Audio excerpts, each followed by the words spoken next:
तो गाइस, जैसा कि अब तक हमने देखा, जिन्वू अपनी पूरी ताकत लगाकर बेरू को हरा देता है और मिस चा को बचाने के लिए मैजिक पोशन और एलेक्सर ऑफ लाइफ का यूज करता है, पर उसका कोई फायदा नहीं होता।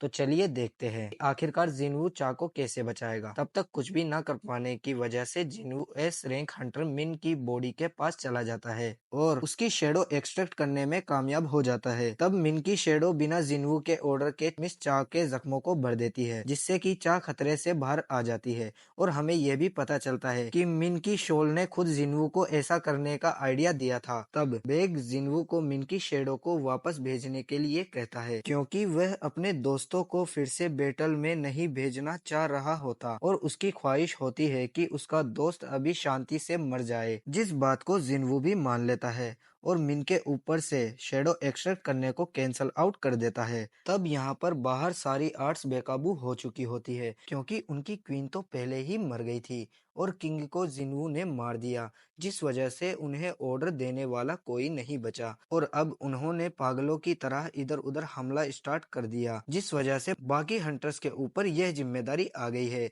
कि वो अपनी पावर्स का यूज करके उन आर्ट्स को खत्म कर दे, क्योंकि अगर गलती से भी वो आर्ट्स शहर तक पहुंच गई तो लोगों की जान को खतरा हो सकता है। और क्योंकि यहाँ पर जापान का कोरियन हंटर्स को खत्म करने का प्लान खराब हो चुका है, तो इसलिए जापान हंटर्स का मैनेजर उन्हें वापस बुला लेता है, क्योंकि अब उनके पास बस कुछ ही एस रैंक्स के हंटर्स बचे होते हैं और अगर उन्हें भी खो दिया तो वह अपनी कंट्री को बाकी गेट से नहीं बचा पाएंगे। तब कोरियन हंटर्स की टीम हेलीकॉप्टर में बैठकर वहां से जाने लगती है और जिन्वू यह डिसाइड करता है कि वह वहीं पर रहकर बाकी सारी आर्ट्स को खत्म कर देगा। तब जिन्वू अपनी स्वॉर्ड से सारी आर्ट्स को खत्म करने लगता है और यह वही स्वॉर्ड्स है जो उसे डीमन कैसल के किंग बेरन से मिली। और अब फाइनली वो मोमेंट आ जाता है जहां जिन्वू को एक और शेडो मिलने वाली होती है और अब जिन्वू उस ब्लैक आर्ट के ऊपर शेडो एक्सट्रैक्शन का यूज करता है, जिस वजह से उसे अपनी पहली जनरल रैंक शेडो मिल जाती है। और क्योंकि उस शेडो का रैंक बहुत ज्यादा हाई होता है तो वो शेडो बोल पा रही होती है,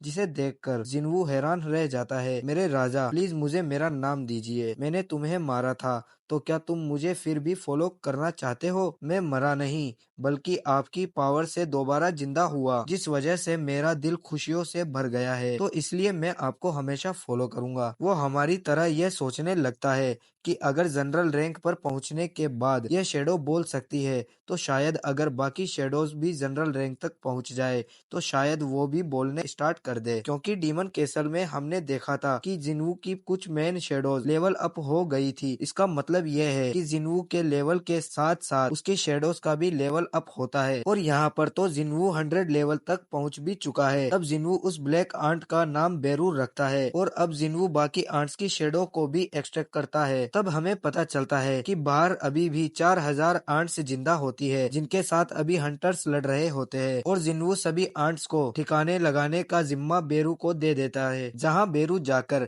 जिन्वू के दोस्त सांग को बचा लेता है और बेरू को देखकर जूही को यह एहसास हो जाता है कि इसके पीछे जिन्वू ही है। तब कुछ आंट्स ने उस हेलीकॉप्टर पर हमला कर दिया होता है, जिसके अंदर बाकी सारे एस रैंक हंटर्स वापस जा रहे होते हैं और क्योंकि बाकी सभी एस रैंक हंटर अभी पूरी तरह से हील नहीं हुए थे, तो इसलिए उन सभी आंट्स को रोकने के लिए काफी मुश्किल हो रही होती है, जिस वजह से वह आंट उन पर भारी पड़ रही होती है। जिन्वू अपने ड्रैगन काइजर के साथ जाकर उन सारी आंट्स को खत्म कर देता है, जिस वजह से जेजू आइलैंड की चौथी रेड सक्सेसफुल हो जाती है और सभी लोग इससे बहुत ज्यादा खुश हो जाते हैं। पर कुछ आंट्स जिंदा होती है जो कि जापान की तरफ चल गई होती है, पर वहाँ पर भी उनका एक एस रैंक हंटर मौजूद होता है जो कि अपने एक ही वार से सभी आंट्स को खत्म कर देता है। वैसे पता नहीं ये यहाँ पर क्या कर रहा होता है, इसे तो लड़ाई के मैदान में होना चाहिए था, क्योंकि अगर ऐसा होता तो गोटू और बाकी जापान हंटर्स के गोटे बच जाते। सभी लोग रेड में मरे हुए लोगों को श्रद्धांजलि देने लगते हैं और कुछ लोग जिन्वू को हीरो मानने लगते हैं,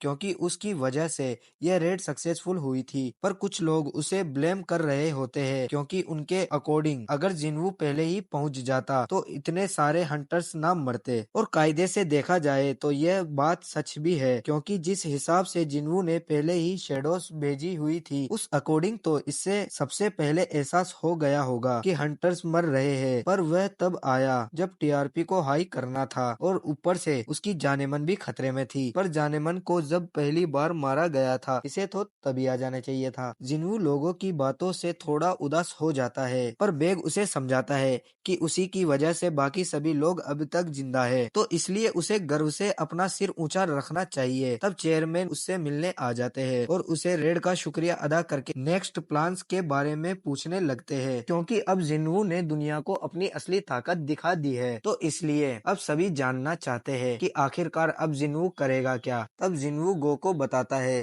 कि अब वह किसी और गिल्ड की जगह अपना खुद का गिल्ड खोलना चाहता है। तब यहाँ दूसरी तरफ से कुछ हंटर्स को जेजू आइलैंड पर भेजा जाता है ताकि वह वहाँ सारी सिचुएशन को एनालाइज कर सके। पर तभी उन्हें वहाँ पर कुछ खतरनाक लोग मिलते हैं और उनमें से एक तो चुटकी मारते ही उन्हें बेहोश कर देता है। और हम देखते हैं कि वह किसी को ढूंढ रहे होते हैं जिसकी पावर्स को एनालाइज करके वो वहाँ पर पहुँचे हैं। पर उन्हें इस बात का यह यकीन नहीं हो रहा होता कि वो पावर इंसानों की मदद करने लगी हुई होती है। वैसे तो हमें यहाँ पर ज्यादा कुछ नहीं बताया जाता, क्योंकि सोलो लेवलिंग के क्रिएटर्स ने यह कहा था कि हमें आखिरी में मोनार्क दिखाए जाएंगे, तो शायद ऐसा भी हो सकता है कि ये दोनों मोनार्क हो और जिस पावर को वो ढूंढ रहे हैं वो और कोई नहीं जिन्वू की पावर है। वैसे यहाँ पर हम जिन्वू के फादर को भी देखते हैं और उनके लुक से ऐसा लग रहा होता है कि जिस खतरे की वो बात कर रहे थे वो यही है। तब यहाँ पर हमें पता चलता है कि चेयरमैन गो ने जिन्वू को अपनी गिल्ड बनाने की परमिशन दे दी होती है, जिसे सुनकर ये बहुत खुश हो जाता है और हान भी उस गिल्ड में ज्वाइन करने के लिए जिन्वू से रिक्वेस्ट करने लगती है। तब जिन्वू को चेयरमैन गो का फोन आ जाता है जो कि उसे एक बी रैंक गेट के ऊपर जाने के लिए कहते हैं, और क्योंकि रास्ते में बहुत ज्यादा ट्रैफिक होता है तो इसलिए कोई भी हंटर वहां पर नहीं पहुंचा होता है। तब जिन्वू अकेले ही उस बी रैंक गेट के अंदर चला जाता है। पर जिन्वू के उस गेट के अंदर एंटर करते ही वो गेट रेड गेट में कन्वर्ट हो जाता है। पर जिन्वू के लिए यह कोई नई बात नहीं थी और इस बार तो उसके पास बहुत बड़ी आर्मी हो चुकी है, जिसे देखकर ऐसा लगता है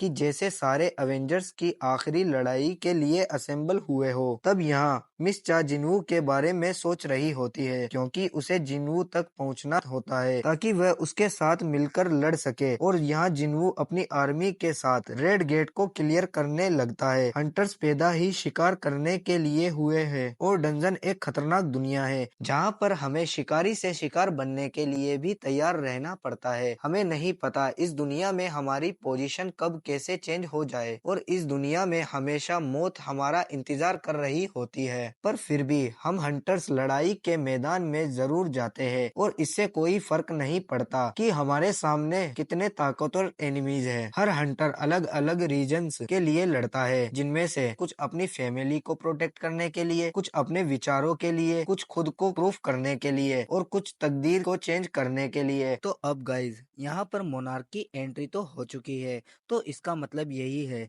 कि अगले वाले सीजन में शायद हमें मोनार्क की लड़ाई देखने को मिले। वैसे तो जिन्वू अभी तक बस 100 लेवल तक ही पहुंचा है, पर क्या आपको लगता है इस लेवल पर वो मोनार्क का सामना कर पाएगा? आप मुझे कमेंट करके जरूर बताइए। चैनल को सब्सक्राइब करना ना भूले और मिलते हैं नेक्स्ट वीडियो में।